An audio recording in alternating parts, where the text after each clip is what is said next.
right, welcome back, everybody. This is the 425 pod. I believe this is ending a 5-year hiatus for us, Jeremy, to record something like this.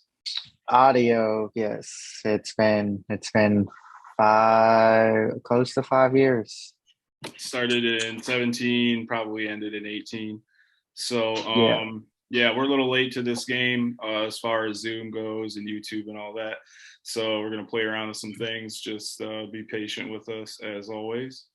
So we're going to talk about just a quick recap of last weekend, some things that we saw, some things that we noticed. Jeremy, what's something that caught your eye last weekend in the college football landscape? I know other people are talking about it, but I think it's well deserved given his struggles to start the year. But DJU having his best game probably of his season, of his career His at career, Clemson thus yeah, I think so. far. Probably there was maybe one game last year where he showed the type of flashes he showed today or on Saturday, anyways. And I mean, he's showing better. He's showing better pocket presence and being able to move around in the pocket and kind of feel where blitzes are coming for. Which he's, I mean, his entire career thus far, it was poor at best. I think you could say. But I Disappointing mean, considering his stature, honestly, and his status as yeah. a recruit. I mean, the way his anticipation to make throws when he needed to make them was a lot better. And I mean, right now, quarterback 4 and quarterback 5 for this draft class is certainly up for grabs. I don't think there may be some dispute by some people, but I think the consensus right now is um, Stroud, uh, Um, Levis, and Young. I mean, are the consensus top three right now. I mean, obviously, there's going to be some people out there that are higher on others, but yeah, Tyler um, Van it's Dyke. those three for it's those three for me right now. And then the field is up for grabs. I think there's a lot to prove and a lot of interesting quarterbacks, and that was a step in the right direction for him. Kind of something we've all been waiting to see. Yes, in a big moment too, in a big game on the road. I mean, Wake Forest is not known for their environment, but it's still a ranked opponent on the road, and Wake's been chomping at their heels for a long time now. Yeah, I mean Closest they've they gotten. won their division last year. So and they've been playing low key phenomenal defense for the last 3 years. So Yep, they got the that slow it's mesh read on offense, and Sam Hartman's a veteran quarterback who's somebody we'll be talking about probably not so much today, but definitely sometime in the next 8 months between now and draft day. Um, Yep. yeah, DJ. I mean, he had the game. He had the game of his career. I got his numbers here. He was 26 of 41 for 371 yards and 5 touchdowns. 6'4", 235. I mean, he was that big coming out of high school. He looked like he could have played middle linebacker in the NFL as an 18-year-old. Yeah. And he's playing quarterback in the ACC following Trevor Lawrence, who's one of the best prospects we've seen in the last 20 years. So yeah, and then Dabo came out and had a comment saying, he said he called Deshaun Watson Michael Jordan, and now he's saying if you can't see that DJ is special, then you're blind. And it's like, well, I tweeted it. Keep that energy all year, Dabo. I don't want to see Yeah. Cade Klubnik in 2 weeks. Yeah, exactly. DJ had a bad game. If he's special, he's the guy, like undoubtedly. And as far as I know, heading into this week, I mean, I'm sure you could find a Tiger or two that wanted nothing to do with that. So Yeah, I mean there were people after week one that were ready to. I mean, I was one of them just because, I mean, if they have playoff aspirations and national championship aspirations, then if DJ's not getting it done, Cade, the Austin Westlake product, shout out Austin, Texas, what up? yes, sir. Uh, it's just, I mean, if he's got to be the guy. I mean, and DJ, they stuck with him, and he's making that pay off in a big way so far. Top 10 matchup, top 15 matchup this weekend. Yes. So he's got to keep it going. At least they're at home. Yes, we got there's 5 ranked matchups this weekend. The big one, the top 10 game, North Carolina State at number 5 Clemson. So obviously, who you're watching in that game, Clemson's entire defense, pretty much, certainly everybody in the front seven. That offense Yes, looking at DJU for sure. is it too late to start my draft crush process? Because Trent Simpson is on that list. Yeah, I haven't scouted him individually yet. I know I put him on my board of guys I wanted to do early. I've Yeah. not gotten around to him yet, but he thick. He thick. I know that. And he's got a lot of buzz. On the North Carolina State side, you got Devin Leary at quarterback. He's somebody that will definitely be putting some time in on.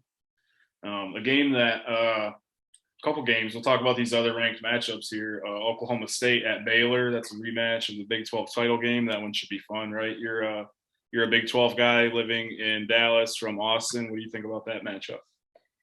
I think it's the first big test for Oklahoma State. I think their schedule's been pretty easy up to this point. No offense to their competition. It's just been night and day. As much as you and I both have an affinity for Central Michigan, we both agree that they were outmatched in that game. I just think is Oklahoma State's defense for real? Because a lot of people, myself included, had some questions about Jim Knowles leaving.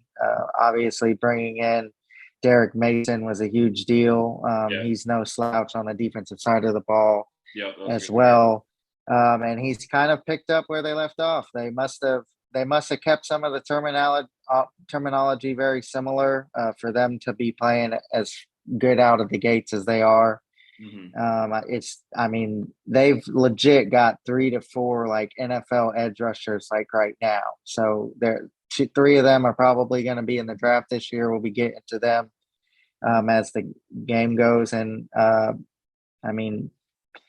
Baylor, they've had one test with BYU so far, and it's kind of like who's going to step up to the plate.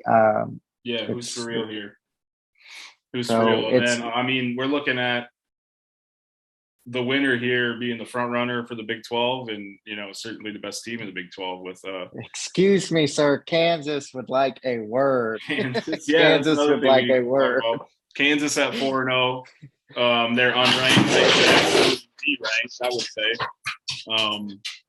No, they should be ranked. It's insane that they're not, but everyone's. Yeah. I can see how some people are like, it's Kansas, like relax. But it's an abomination, honestly. They're 4-0. They've won. I'm just shooting the bull here, but off the top of my head, they've won 4 FBS games in the last 6 years. They're at a clip of less than 1 a game, and it's pretty impressive what Lance Leipold's done there. And they can score with any. I don't care how good your defense is. Like if you don't have an offense, you're gonna have trouble against them because your offense needs to come to play and be ready to score more than 28 points, or you're more than likely going home with an L. Absolutely, I agree. So let's transition. Normally, we'll split this up into more than one pod, but we're going to talk a little Michigan ball here and get in depth on them. Upcoming matchup this week, we're on the road at Kinnick. Like Jim Harbaugh said, always a tough place to play. At least we're not at night. At least it's not at night, and we won't have to live any 2016 PTSD. But like Jim said, it's Kinnick Stadium is where top 5 teams go to die. So we got to deal with the pink locker room. And Kirk Ferentz's constipated offense and Phil Parker's, his structured defense. And, coming off of the Maryland game, I know a lot of people were disappointed. You and I both knew that Maryland was going to be a test. Yeah. For a lot of different areas of the team, but I don't think we quite expected the run defense to look the way that it did. No, it was a case of just going through the rewatch, just some not great gap integrity or timing of blitzes. We were a little late on some things. Mm-hmm. I know Chris Jenkins' pad level was a little high for some parts of the game, and it kind of led to some pad level was high. I Yeah, thought and two really basic things: pad level and the get off on the front four was not now optimal our all day. we seem to step late on the edges, and I mean Morris and Harrell both had their moments, but it's not the pass rush that we've come to know over the first 4 weeks. They just seem to be 2 steps late, and when you have a veteran quarterback and you're 2 steps late, Yeah. they're going to complete the ball. I'm actually one takeaway from my rewatch is the secondary played relatively well. I mean, DJ Turner is playing good football, and Jamon Green will still have maybe a play or two a game where he's not in the position you'd want him to be or not turning his head around. But he's playing much more consistently at this point of his career than any time before. Yeah, I agree. He was able to keep Will Johnson off the field for most of the game.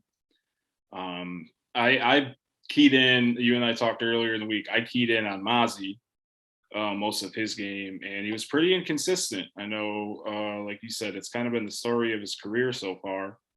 He's got a lot of hype. He's got the frame. He's got the body to be a top 5, top 10 pick. And